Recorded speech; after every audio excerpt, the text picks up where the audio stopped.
오늘 위중증 환자는 17명이 늘었습니다. 현재 382명이고요. 사망자 20명이 늘었습니다. 국내 사망자 모두 2,936명입니다.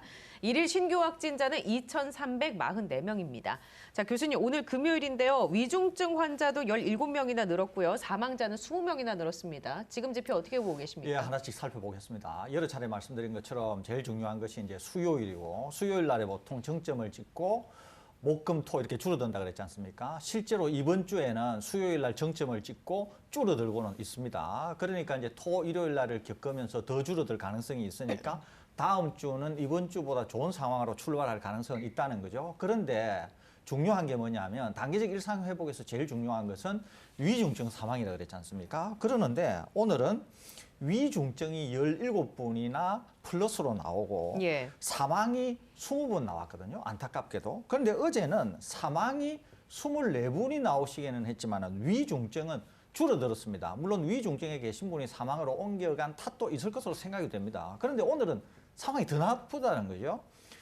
사망도 사망대로 20분이나 나오고 어제하고 4분밖에 차이 안 나는데 거기에다가 위중증 환자가 오늘은 17분이나 더 나왔으니까 이것은 더 나쁜 방향을 보여주고 있다. 이렇게 볼 수 있겠습니다. 물론 누적 치명률은 어제와 차이는 없습니다. 그러니까 지금 계속적으로 이제 백신 접종을 일찍 한 이런 아마 고령자들에게서 나오지 않나 하는 생각이 드는데요. 그 이유가 어디 있냐면 제가 오늘도 위중증을 알려드리겠습니다. 위중증 오늘이 382명인데 60대 이상을 하게 되면은 79%가 60대 이상 분이시고요.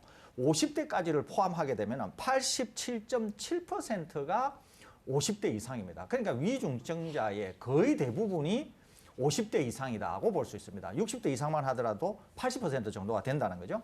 사망만 하더라도 연령대별로 하면 사망자가 60대까지 하면은 오늘 사망자 20분 중에서 19분이 60대 이상이세요. 예. 그리고 50대가 한 분이세요. 그러니까 50대까지 포함하면은 그냥 100%의 사망자가 50대 이상에서 나온다. 이렇게 볼 수 있습니다.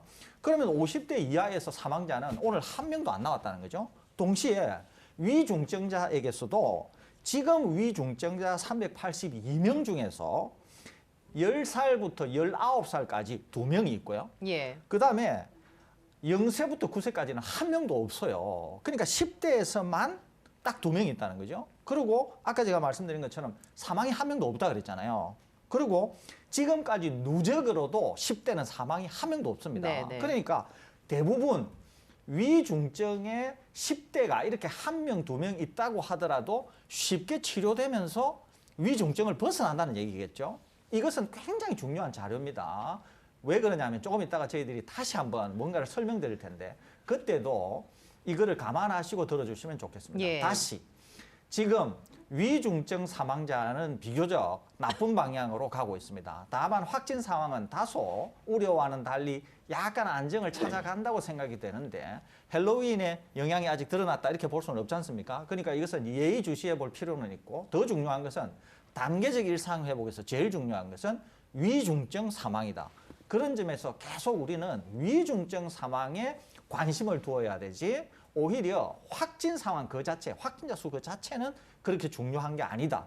왜 그런가 하는 것도 좀 이따 다시 설명드리도록 하겠습니다. 자, 위중증 환자가 이렇게 는다면 다음 주에도 사망자가 계속 나올 수 있겠군요. 요즘에 보면은 계속 상황이 그렇습니다. 그러니까 어제 예. 사망만 하더라도 어제 24분 나오고 오늘 20분 나왔지 않습니까? 그제 18분, 그 전날 16분, 또 그 전전날에 19분 이렇게 나왔거든요. 그러니까 거의 20명 부근에 계속 지금 사망이 나오고 있다는 거죠. 게다가 위중증자도 계속 많이 나오고 예. 있지 않습니까? 그러니까 단계적 일상회복에서 제일 중요한 게 위중증 사망이라 그러는데 이게 지금 관리가 좀 안 되는 측면이 있다는 거죠. 그래서 이 부분에 초점을 맞춰야 될 것 같은데 우리 방송에서 지속적으로 이 부분에 대해서 초점을 맞춰서 어떻게 개선할 수 있을지를 예. 계속 말씀드리도록 하겠습니다. 이러다가는 조만간 사망자 3,000명도 돌파할 것 같습니다. 아마 누적 조만간 사망자. 사망자가 그렇게 될 가능성이 있습니다. 왜냐하면 오늘 2,936명이지 않습니까? 네. 그러니까 한 다음 대략 주가 70명 되면 정도, 예. 그렇습니다. 다음 주 정도 되면은 거의 다음 주나 아니면 그 다음 주 초입이 정도 되면 거의 3천 명을 돌파할 가능성이 있다. 이렇게 볼 수 있겠습니다. 예, 큰일입니다. 자, 백신 접종 현황은 어떻습니까? 네, 백신 접종은 순조롭게 진행이 되고 있는데요. 일단 1차 접종은 인구 대비 80.6%로 4,139만 명을 넘어섰고요. 그리고 접종 완료자는 인구 대비 76.1%로 3,909만 명을 넘어섰습니다. 네, 알겠습니다. 자, 오늘 아침에 정부가 수도권 지역 병원에 병상 확보 행정명령을 내렸습니다. 선제적인 대응이라고 보시는지 어떻게 보십니까, 지금 상황? 네, 이제 선제적인 대응이라고 할 수 있겠습니다. 그러니까 방금 설대호 교수님께서 말씀하셨지만은 단계적 일상회복에서 가장 중요한 것은 위중증 환자와 사망자가 얼마나 발생하는지이고 그리고 그와 연동된 의료 체계의 대응이 얼마나 효과적으로 잘 진행될 수 있는지 여부거든요. 그래서 정부에서 일단 하루 7천 명의 확진에 대응할 수 있도록 병상을 미리 추가적으로 확보해야 된다라는 문제의식을 가지고 병원들에게 행정명령을 발동한 것으로 보이고요. 예. 지금 단계적 일상배관 초입에 불확실하고 혼란스러운 상황에서 여러 가지 준비들을 미리 한 것으로 우리가 이해하시면 될 것으로 보입니다. 자, 그리고 한 가지 더 짚어볼 것은 어제 코로나19 예방접종 대응 추진단이 전체 예방접종 건수에서 이상 반응 신고율이 백신 접종 초기에 비해서 낮게 유지가 되고 있다라고 발표를 했거든요. 교수님, 이 배경은 뭐라고 보십니까? 이것은 뭐 이미 이제 예상이 된 일이다 이렇게 볼 수 있습니다. 왜 그러냐면 우리가 한 번도 경험하지 못한 백신을 접종을 했지 않습니까? 예. 지금까지. 그러는데 이제 처음에 접종을 하게 됐을 때는 아무래도 접종 대상자들이 우려가 있는 거죠. 그리고 우리나라는 IT 기반의 이상 반응 신고를 하는 시스템이 워낙 잘 갖춰져 있어서 예. 백신을 접종하게 되면은 그냥 이제 문자를 받게 됩니다. 그리고 거기에 여러 가지를 다 이렇게 기입을 할 수 있도록 되어 있거든요. 그러니까 이제 거기에 소위 말해서 답변을 하신 분들이 굉장히 많다는 거죠. 그다음에 통상적인 부작용이라고 하더라도 부작용 사례로 다 집계가 된 거예요, 이게. 그러니까 이제 초창기에는 그랬기 때문에 이상 반응 건수가 굉장히 높은 것처럼 일부 착시 효과가 있었습니다만은 이제는 워낙 이제 우리 국민들께서 많이 아시고 또 이제 그런 데 대해서도 어떤 것이 정말 이상 반응이고 어떤 것이 이상 반응이 아닌지를 이제 우리 국민들께서 잘 구분하신다는 거죠. 그러니까 통상적으로 백신을 접종하게 되었을 때 생기는 이상 반응 이런 것들은 이제 이상 반응이라고 신고를 예. 잘 안 하거나 또는 답변을 잘 안 하시거나 나 뭐 아무 문제 없다 백신 접종 맞아도 그렇기 때문에 이런 것들이 반영이 되니까 이제는 마치 이상 반응이 적은 것으로 이렇게 이제 읽히고 있는데 실제로는 초기에도 여전히 이랬는데 우리 시스템상 그랬기 때문에 초기에는 이상 반응 신고 건수가 많았던 것처럼 이해됐고 네. 지금은 그렇지 않다 이런 차이만 있는 거지. 뭐 특별히 놀랄만하거나 뭐 이것이 크게 주는 시사하는 바가 있다 이렇게 보기는 어려울 것 같습니다. 더군다나 이제 이런 것도 있죠. 처음에는 백신을 접종하신 분들이 많이 없기 때문에 이상 반응이 조금만 나도 민감하게 민감하게 반응하니까. 반응하고 또 신고를 예. 했었는데 주변에 백신을 맞고 나서 아무런 이상이 없이 이제 회복하신 분들을 많이 보는 상황에서는 이 백신을 맞았을 때 이런 정도의 이상 반응은 통상적인 반응이구나라고 반응하시는 분들이 이제 늘어났다라고 생각하는 것이 합리적일 것으로 보이고요. 이제 한 가지 이제 좀 들여다볼 부분들은 무엇이냐면은 이 모더나나 혹은 화이자 백신을 맞았을 때 심근염이나 심낭염의 부작용이 있지 않습니까? 예. 근데 이제 16에서 19세 접종 뒤에 심근염이나 심낭염 이상 반응을 호소하는 경우에서는 이제 21건 인정을 한 것으로 지금 되어 있습니다. 예. 그러니까 이제 이런 부분들이 앞으로 청소년, 소아청소년 백신 접종에 어떤 영향을 미칠 것으로 보입니다. 자, 16세, 19세 접종한 뒤에 심근염, 심낭염이 21건이 나왔다라는 얘기를 해주셔서 10대 청소년 확진자에 대한 이야기를 좀 살펴보겠습니다. 백신 접종까지 엮어서 10대 확진자가 많이 나오고 있어요. 어떻습니까, 교수님? 예, 이제 최근의 보도에 의하면은 최근의 신규 확진자의 약 4분의 1, 그러니까 25% 정도 되는 확진자 중에서 10대 감염자들이 많이 나온다는 거죠. 특히 이제 학교, 학원 뭐 이런 데서 이제 많이 나온다는 거죠. 그러니까 이제 우리 방역 당국도 이 연령대에 있는 이제 청소년 학생들에게 백신 접종을 강력히 이제 당부를 하고 있습니다. 그러는데 제가 여기에서 저는 예전에도 말씀을 드렸는데 이 연령대와 또 임신부에 대한 백신 접종을 굉장히 강력히 반대한다니까요. 반대하는 이유가 있습니다. 임신부는 조금 옆으로 제껴두더라도 데이터가 지금 당장은 없으니까. 예. 이 연령대에 백신 접종을 강력히 반대한다니까요. 왜 반대하느냐 하면은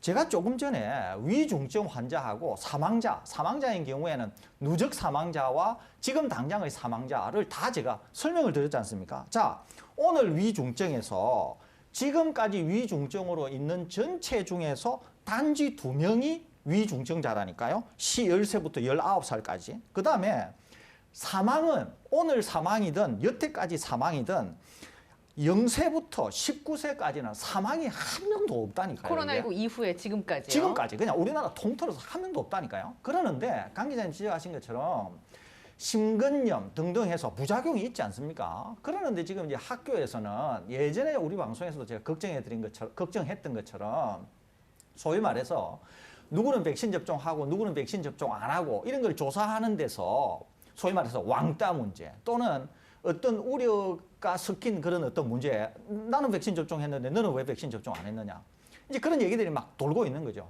제가 심지어 우리 방송에서 그런 얘기를 했습니다. 이 연령대는 그냥 감염이 되어서 회복하는 게 오히려 백신 접종보다도 이익이 클 수 있다. 제가 심지어 이런 말씀도 드린 적이 있어요. 데이터를 예. 기반을 해서.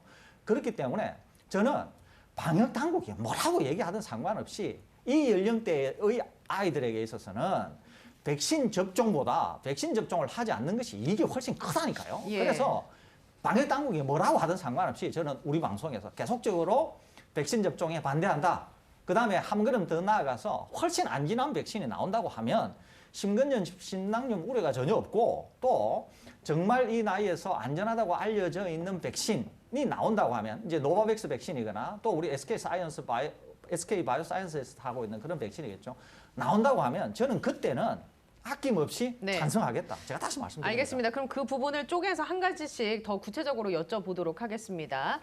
자, 일단 10대 확진자 수부터 짚고 가보죠, 교수님. 지금 얘기해 주신 바는 잘 알겠는데 위드 코로나를 먼저 선언하고 그 길로 간 다른 나라들도 10대 위주로 확진자가 많이 나오고 있지 않습니까? 그렇습니다. 예. 네, 그런데 이제 우리나라랑 그 나라들을 이제 1대1로 비교하는 것은 조금 무리가 있어 보입니다.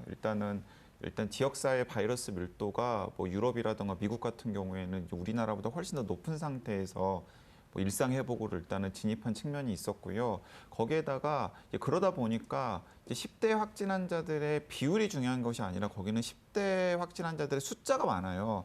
그러니까 숫자가 많다 보면 당연히 10대 확진 환자들 중에서 뭐 비만이거나 뭐 당뇨거나 혹은 유사한 기저질환을 가지고 있는 분들이 확진 환자에 포함될 수밖에 없고 그런 10대 확진 환자들을 중심으로 해서 위중증 환자나 혹은 사망자들도 예. 다수 발생한 사례이기 때문에 그런 나라들 같은 경우에는 백신의 이득과 그리고 코로나19의 위험을 비교했을 때 당연히 코로나19의 위험이 훨씬 더 크다라고 판단해서 백신 접종을 어느 정도는 강제할 수밖에 없는 상황이었던 거죠. 예. 근데 이제 우리나라는 약간 이제 그거랑 상황이 다른 게 현재 시점만 놓고 보면은 지금 우리나라에서 하루에 많이 확진자가 발생하면 2,000명 넘게 정도 발생하는데 그 중에서 4분의 1 정도가 지금은 백신을 미접종한 소아청소년들이란 예. 말이죠. 근데 그 소아청소년들 중에서 그러니까 하루에 한 500명 정도의 소아청소년 확진자가 생긴다고 생각을 했을 때 자, 성인이라든가 혹은 고위험군의 패턴을 따라보면 위중증 환자가 어느 정도 규모로 나와야 되잖아요. 근데 지금까지의 근데 지금은 상황으로는 위중증 환자가 1명이나 2명 정도거든요. 예. 그리고 그 1명이나 2명도 사망으로 이어지기는커녕 완치가 될 가능성이 굉장히 큽니다. 자, 그렇기 때문에 제가 생각하기에는 저도 설대호 교수님과 이제 이 부분에서는 이제 같은 궤를 같이 하고 있는데요. 우리가 여러 차례 이야기를 했지 않습니까? 확진 환자 숫자는 사실은 중요하지 않고 확진 환자들 중에서 위중증 환자로 넘어가는 숫자가 얼마나 되는지를 중요하다라고 했다 그러면은 저는 확진 환자 숫자를 축소시키기 위해서 소아청소년들에게 백신 접종을 하는 것을 거기에 에너지를 투여하는 게 과연 합리적이고 효과적인 전략인지에 대해서 한번 이제 물어보고 싶다라는 겁니다. 물론 이런 경우는 있습니다. 최초에 이 12세부터 17세까지 백신 접종, 화이자 백신 접종을 허가했을 때 이 예방접종 전문위원회에서도 이렇게 공고를 했습니다. 일단 자율에 맡기겠다. 세 가지 선택지를 예. 줬던 거죠. 하나는 이제 강력하게 공고하는 경우는 해당 소아청소년이 비만이나 당뇨 같은 기저질환이 있는 경우에는 코로나19 고위험군이 되기 때문에 가능하면 접종하길 권한다. 하지만 그렇지 않은 경우에는 학생이나 부모의 자율에 맡기겠다라고 이야기를 하고 있고 그 자율 접종을 공고하는 기준은 여태까지 변화가 없거든요. 그러니까 방역 당국도 그런 부분들을 알고 있는 겁니다. 예. 그럼 이건 어떻습니까? 지금까지 심근염, 심낭염이 21건이 나왔는데 합병증 없이 회복이 됐다라는 얘기는 우리가 혹시라도 10대에서 백신 접종을 했는데 이상 반응이 생겨도 회복을 할 가능성이 높다. 그렇기 때문에 이상 반응에 대한 우려가 지나칠 수 있다. 오히려 맞음으로써 발생하는 바이러스부터의 보호 가능성 그리고 지역사회 전파를 차단하는 측면의 이익을 생각해 본다면 10대들도 맞을 이유, 동기가 충분하다라고 주장하는 쪽에 대해서는 교수님은 어떤 생각 갖고 이제 있습니까? 당국이 그런 얘기 하는 예, 거죠. 말하자면 지금 이제 당국이 맞습니다. 그런 얘기를 하는데 저는 예. 여기에 전혀 동의하지 않는다니까요. 전혀 동의하지 않아요. 저는 전혀 동의도 안 할 뿐만 아니라 상당 부분 틀린 얘기예요. 왜 그러냐면 이거죠. 지금 우리나라도 이제 더 어린 나이, 그러니까 5세에서부터 11세 뭐 이런 백신 접종도 당국이 일단 고려하는 것 같아요. 화이자가 국내에서도 5세에서 11세 사용 신청을 예고를 했습니다. 그렇습니다. 예. 왜 그러냐면 일단 미국에서 성인이 낮잖아요. 성인이 낮고 일단 그 아이들에게 접종을 할 거니까 우리나라도 방역 당국이 이제 확실히 명분이 선 거죠. 미국에서 허가가 났고 우리나라도 사용 승인 신청을 했고 그래서 우리나라도 허가가 나면 이 연령대에 접종을 하겠다. 이게 이제 당국 입장이지 않습니까? 그러니까 예. 이제 당국이 지금 방금 앵커께서 말씀하신 걸 하고 있는데 저는 전혀 동의하지 않는다니까요. 왜 동의하지 않느냐? 이유가 있어요. 하나는 지금까지 그러면 우리나라에 이 연령대 소아청소년과 관련해서 얼마나 많은 수만 명의 확진자가 나왔을 거 아닙니까? 그러는데 이 많은 수만 명 중에서 지금 위중증자가 지금까지 2명 있다니까요. 2명. 예, 그것도 10살부터 19살까지 2명 있고요. 사망은 이 수만 명 중에 1명도 없다니까요. 그러면은 왜 없느냐 하는 게 궁금하잖아요.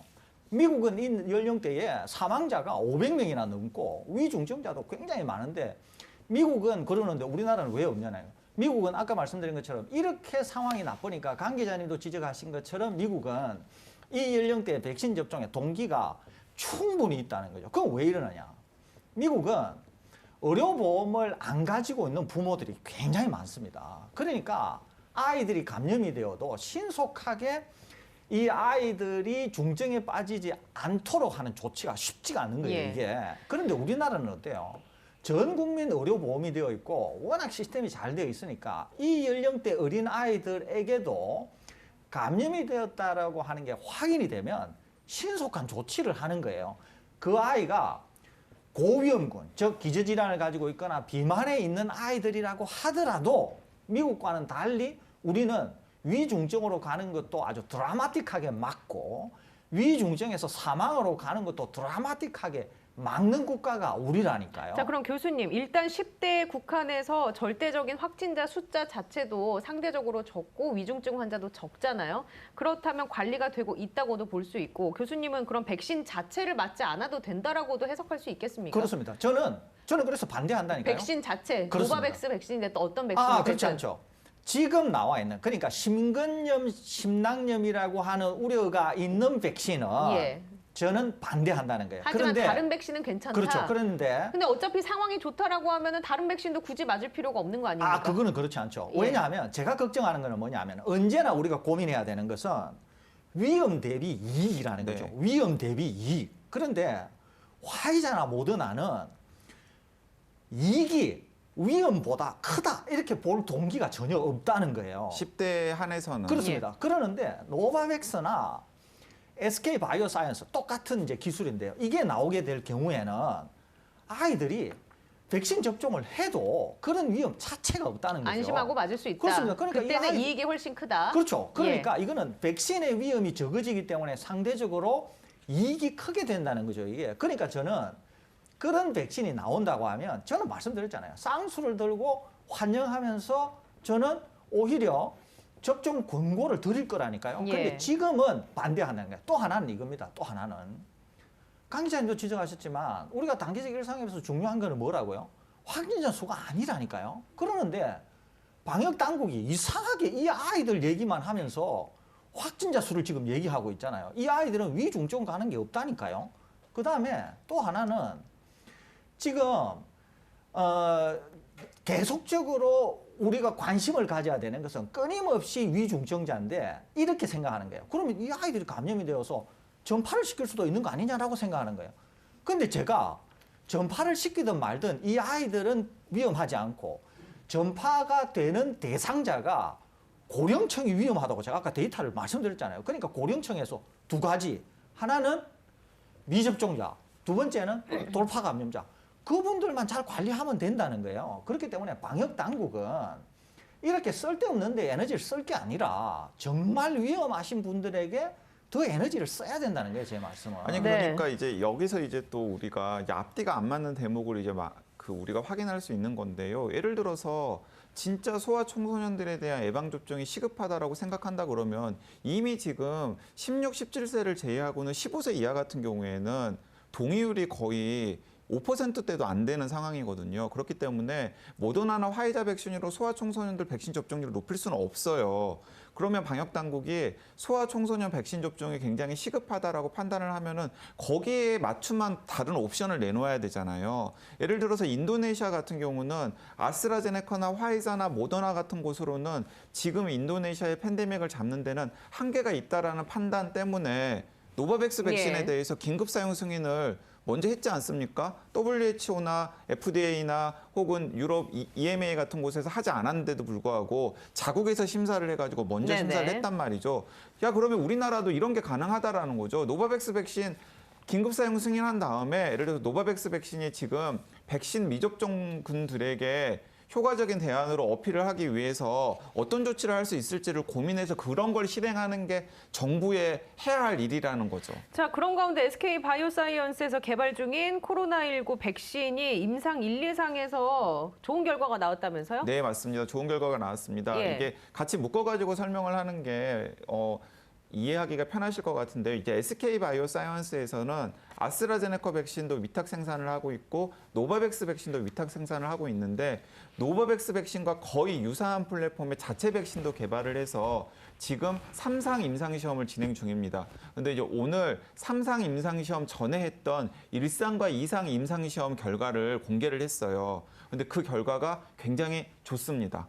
굉장히 거의 예. 90% 이상. 그러니까 이 경우에는 정상적인 임상이라기보다는 비교 임상이기 때문에 1상, 2상 같은 경우에는 안전성에는 문제가 없는지 그리고 효과성은 어느 정도 있는지를 볼 때 혈액을 채취를 해가지고 그 임상 지원자들의 항체의 수준이 어느 정도나 형성되었는지를 확인을 합니다. 그런데 항체 형성 수준이 굉장히 높다라는 거죠. 그래서 다수의 전문가들은 이런 패턴대로라면 지금 글로벌 3상 임상시험이 진행 중인 결과도 굉장히 고무적으로 나올 가능성이 크고 여기서 고무적이라는 말은 모더나나 화이자나 아스트라제네카 백신에 거의 준하는 수준의 결과가 나올 가능성이 크고 그 연장선상에서 내년 상반기 중에 예. WHO라든가 이런 곳에 긴급 사용 승인을 받아서 지금 내년 상반기가 되더라도 전 세계적으로 백신 미접종 지역이 굉장히 많거든요. 그런 곳에 SK 바이오사이언스 백신이 유력한 옵션으로 공급될 가능성이 있다라는 걸 보여주는 겁니다. 예, 그러니까 사실 이제 이런 것들도 그냥 다 같이 생각을 해보면은 이제 SK 바이오사이언스가 국내에서는 어쨌든 간에 긴급 사용 승인 같은 걸 해야 될 거거든요. 국내 개발 백신인데 우리나라에서도 긴급 사용 승인을 해주지 않으면 어느 나라에서 이 예. 백신을 가져다 쓰겠습니까? 그러면 그 연습을 하기 위해서라도 같은 플랫폼의 노바백스 백신에 대한 긴급 사용 승인 연습 같은 걸 해야 되는데 우리나라는 계속해서 미국 FDA 그리고 영국 그리고 유럽연합만 들여다보고 있다라는 거죠. 이게 우리나라의 수준이 이게 아닌데 예. 왜 자신감 있게도 치고 나가는지 못하는지 굉장히 답답합니다. 자, 그럼 내년 상반기 중에 SK 바이오사이언스나 노바백스의 백신을 우리가 맞이할 수 있는 겁니까? 노바백스 백신은 빠르면 올해 연말에도 저는 우리나라에. 긴급 사용 승인이 가능할 수도 있다라고 생각합니다. 예.